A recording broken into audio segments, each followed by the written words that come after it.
नमस्कार, मंडल news bulletin में आपका स्वागत है। आइए पेश करते हैं आज के कुछ प्रमुख व मुख्य समाचार।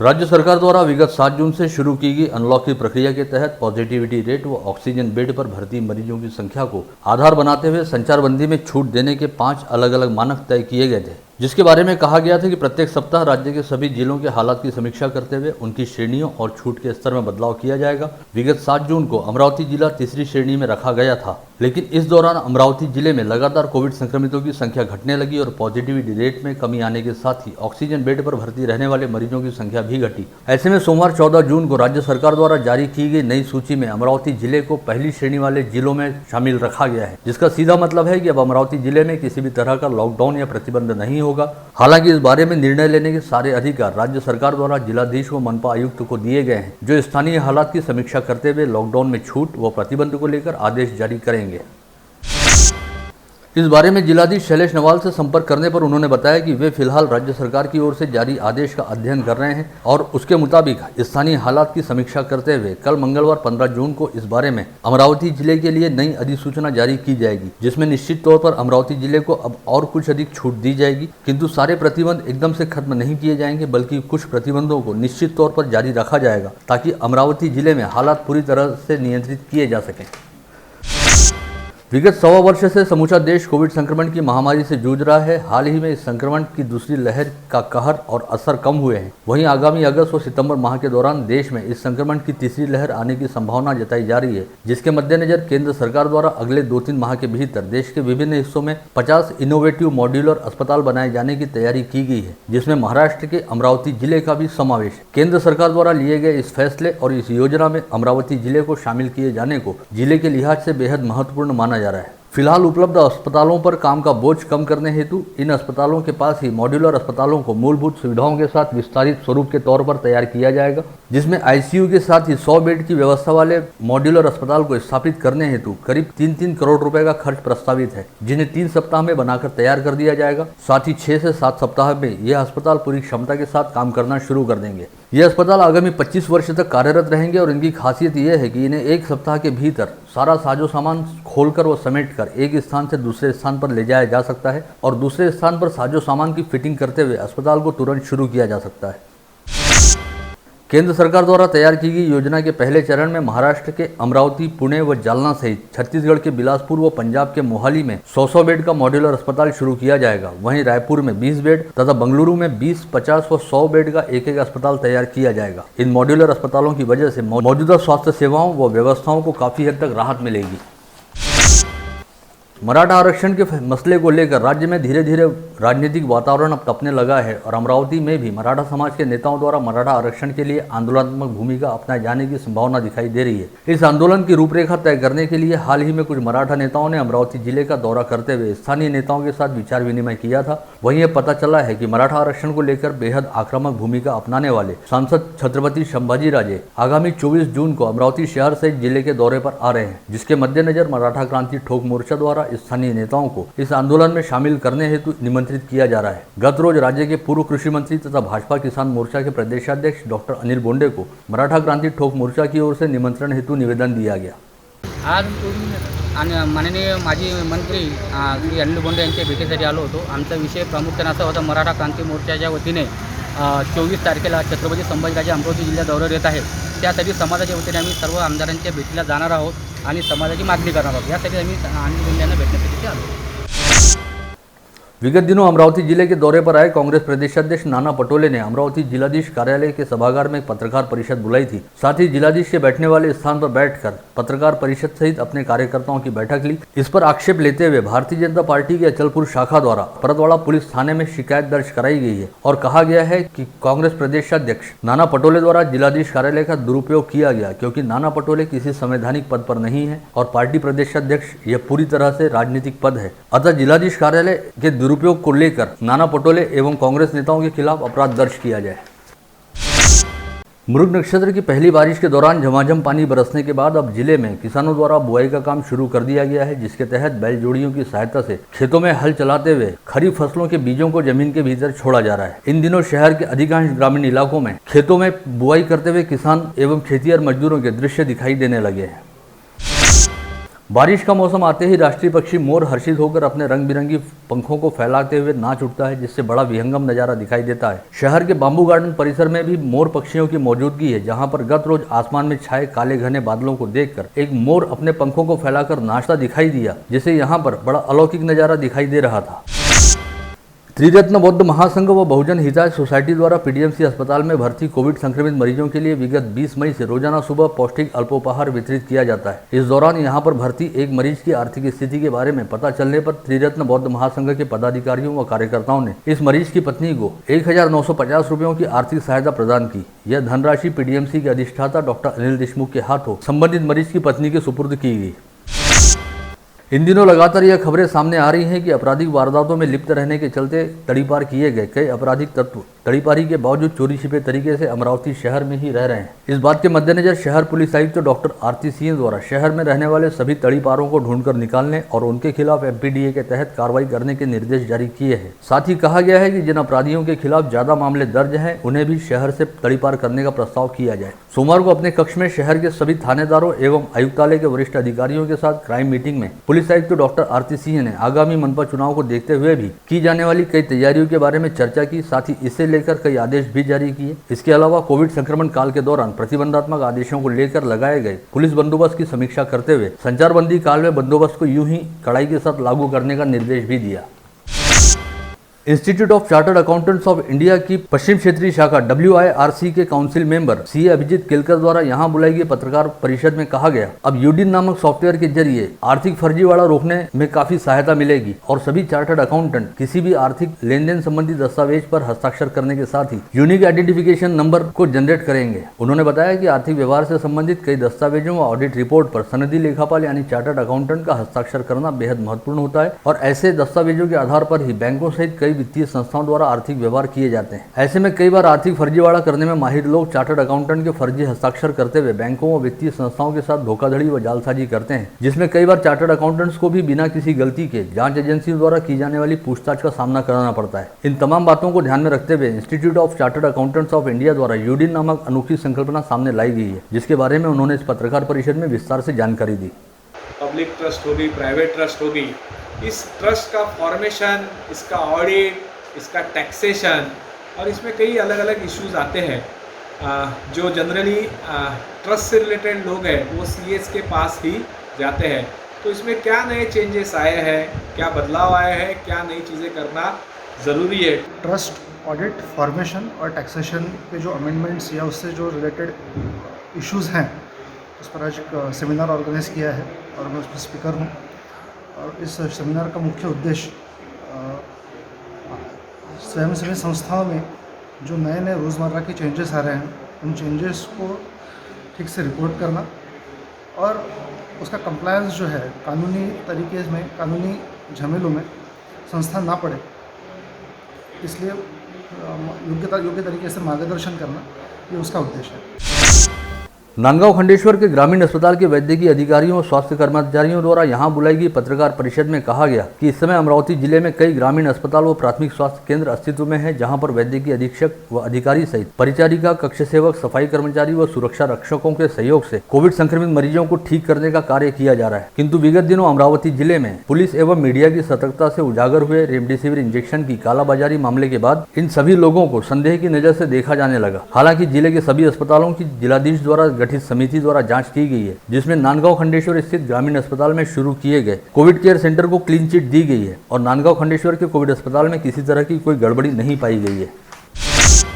स्थानीय हनुमान व्यायाम प्रसारक मंडल के प्रधान सचिव पद्मश्री प्रभाकर राव वैद्य की अध्यक्षता में मंडल में एक संगोष्ठी का आयोजन किया गया, जिसमें कहा गया कि अमरावती जिले में कोरोना महामारी के चलते पिछले 2 साल से स्कूल व कॉलेज पूरी तरह से बंद हैं। कोरोना की दूसरी लहर थमने के साथ ही जब राज्य में लॉकडाउन में धीरे धीरे ढील दी जा रही है और सभी व्यापार एवं व्यवसाय सहित कई क्षेत्रों को खोला जा रहा है, लेकिन इसके बावजूद शिक्षा क्षेत्र को अब तक बंद क्यों रखा गया है। शिक्षा क्षेत्र को बंद रखने से छात्रों के शैक्षणिक भविष्य पर सवाल खड़े होते हैं और शिक्षकों तथा अभिभावकों के भी चिंता का माहौल भी पैदा होता है। होता है। इस संगोष्ठी में विशेषज्ञ एवं गणमान्य व्यक्तियों ने विचार व्यक्त किया कि सरकार को अब इस मुद्दे पर सकारात्मक पहल करनी चाहिए और राज्य के साथ साथ अमरावती जिले में भी कोविड 63 नियमों के अनुसार स्कूल और कॉलेज शुरू किए जाने चाहिए।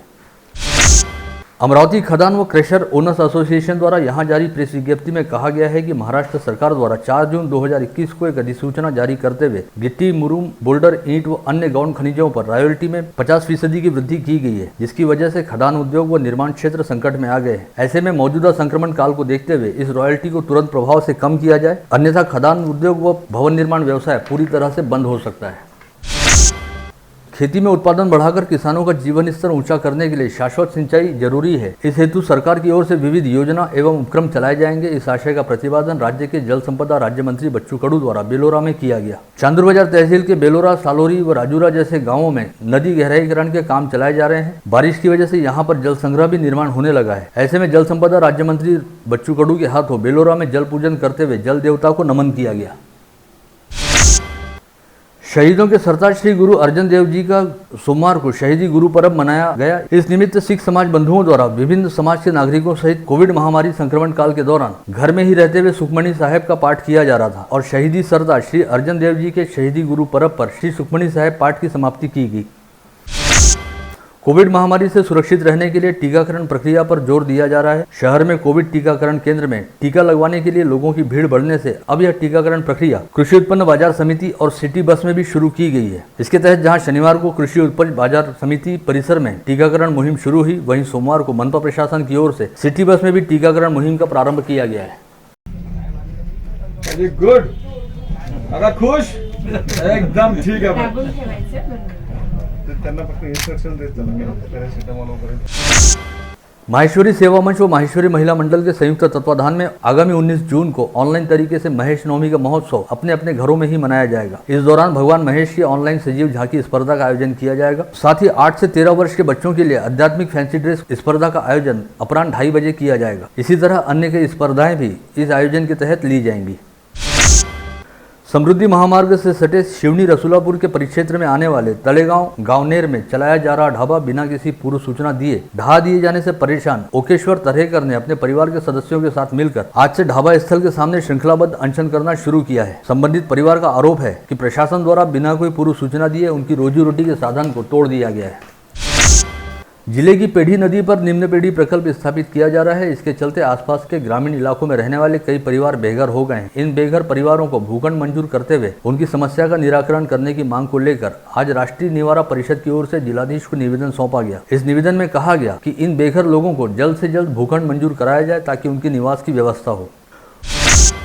कोरोना महामारी के चलते निजी कोचिंग क्लासेस अब भी बंद हैं। ऐसे में निजी कोचिंग क्लास चलाने वाले शिक्षकों पर भुखमरी की नौबत आन पड़ी है। इस बात के मद्देनजर प्रोफेशनल टीचर्स एसोसिएशन द्वारा जिलाधिकारी के माध्यम से राज्य के मुख्यमंत्री उद्धव ठाकरे को निवेदन भेजकर सुरक्षा उपाय योजनाओं के साथ निजी ट्यूशन क्लासेस शुरू करने की अनुमति मांगी गई है।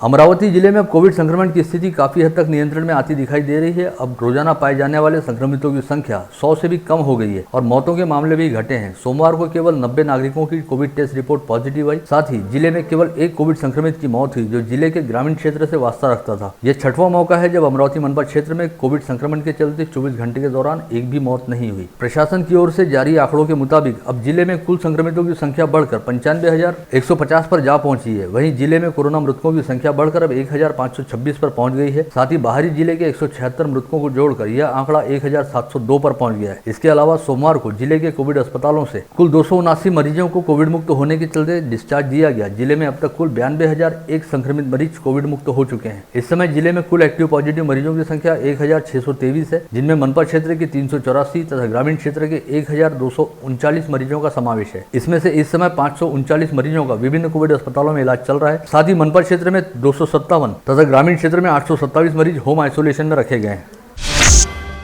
बीते 24 घंटे के दौरान 3,731 नागरिकों की कोविड टेस्ट की गई, जिसमें से केवल 2.14% लोगों की ही टेस्ट रिपोर्ट पॉजिटिव आई है। वहीं इस समय कोविड संक्रमित मरीजों के कोविड मुक्त होने का प्रमाण बढ़कर 96.69% पर पहुंच गया है। विगत कुछ दिनों से पॉजिटिविटी रेट में लगातार कमी आ रही है और रिकवरी रेट में लगातार इजाफा हो रहा है। यह एक तरह से अमरावती जिले के लिए काफी राहत वाली स्थिति है। जिले के कुल 46 सरकारी व निजी कोविड अस्पतालों तथा कोविड हेल्थ केयर सेंटरों में कोरोना संक्रमित मरीजों को भर्ती करने हेतु 2370 बेड की व्यवस्था उपलब्ध कराई गई है, जिसमें से इस समय केवल 355 बेड पर ही कोविड संक्रमित मरीजों को भर्ती रखा गया है और 2015 बेड रिक्त पड़े हैं। विगत कुछ दिनों से कोविड अस्पतालों में भर्ती मरीजों की तुलना में यहाँ पर रिक्त रहने वाले बेड की संख्या लगातार बढ़ रही है और विगत कुछ दिनों से जिले में रोजाना पाए जाने वाले संक्रमितों की संख्या में कमी देखी जा रही है। साथ ही पहले से कोविड अस्पतालों में भर्ती मरीजों के डिस्चार्ज होने का प्रमाण बढ़ गया है। ऐसे में पहले की तुलना में रिक्त रहने वाले बेड की संख्या बढ़ गई है।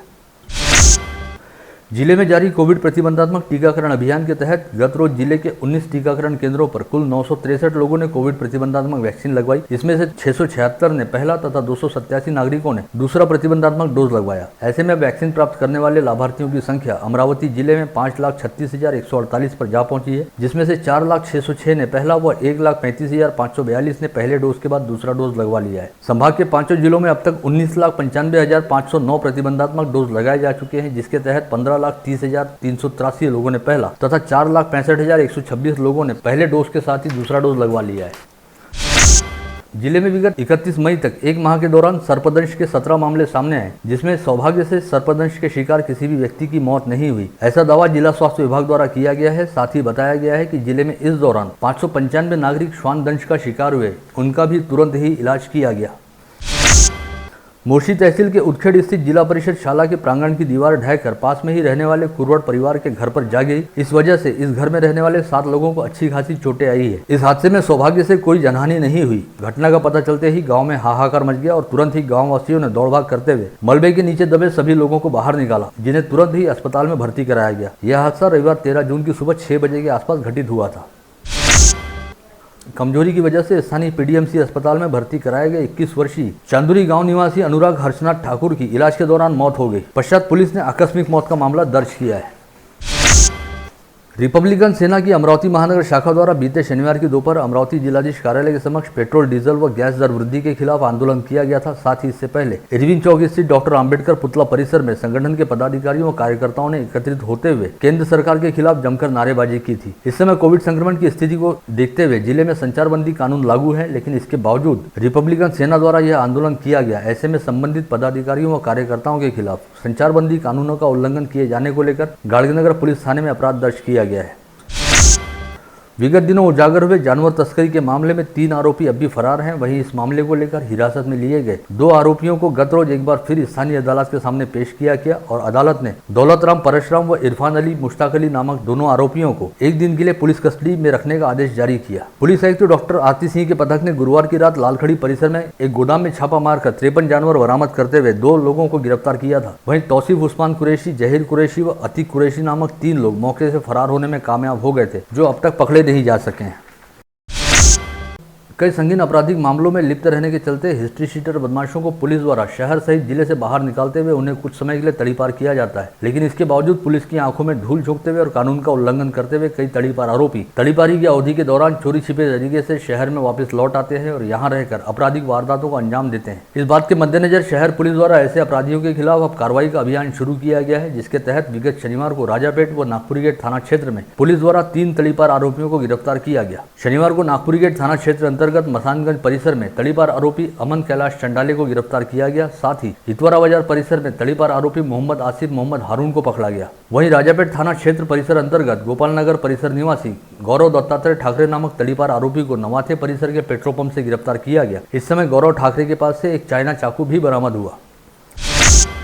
फसल मंडी के अड़त व्यवसायियों से किसानों का माल खरीदते हुए उसे बेचकर हासिल रकम अड़त व्यवसायियों को अदा करने के बजाय खुद ही हड़प कर लिए जाने का काम फसल मंडी के व्यापारी निरंजन बोहरा द्वारा किया गया था। यह मामला उजागर होने के बाद फसल मंडी ने खुद जांच पड़ताल करते हुए गाड़गीनगर थाने में अपनी शिकायत दर्ज कराई थी, जिसके बाद मामले की जाँच आर्थिक अपराध शाखा को सौंप दी गई थी। किंतु अब तक व्यापारियों को चकमा देने में कामयाब रहा निरंजन बोहरा अब शहर पुलिस को भी चकमा दे रहा है और अब तक पुलिस की गिरफ्त से बाहर है। वहीं आर्थिक अपराध शाखा पुलिस द्वारा निरंजन बोहरा की सरगर्मी से तलाश की जा रही है।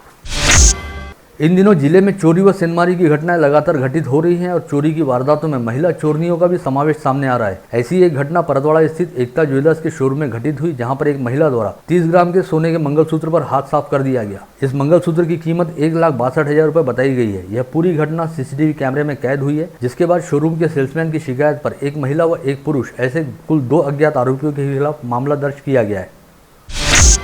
कोविड संक्रमित रहने के चलते अस्पताल में भर्ती महिला के घर में सेंधमारी करते हुए नगद राशि व कीमती जेवरात चुराने वाले मंगेश सलामे उर्फ गब्बर नामक आरोपी को चांदू रेलवे पुलिस द्वारा गिरफ्तार करने में सफलता हासिल की गई है। चांदूरवाड़ी परिसर निवासी सेवानिवृत्त वन मजदूर महिला कुछ दिन पहले कोविड पॉजिटिव पाई गई थी और उसे इलाज हेतु कोविड केयर सेंटर में भर्ती होना पड़ा था। इस बात का फायदा उठाते हुए गब्बर नामक आरोपी ने उसके घर में प्रवेश किया और 1 लाख रुपए की रकम सहित अलमारी में रखे कीमती जेवर चुरा कर फरार हो गया। पश्चात ये मामला ध्यान में आने पर पुलिस ने मामले की जांच पड़ताल की और मुखबिरों से मिली जानकारी के आधार पर गब्बर उर्फ मंगेश सलामे को गिरफ्तार किया।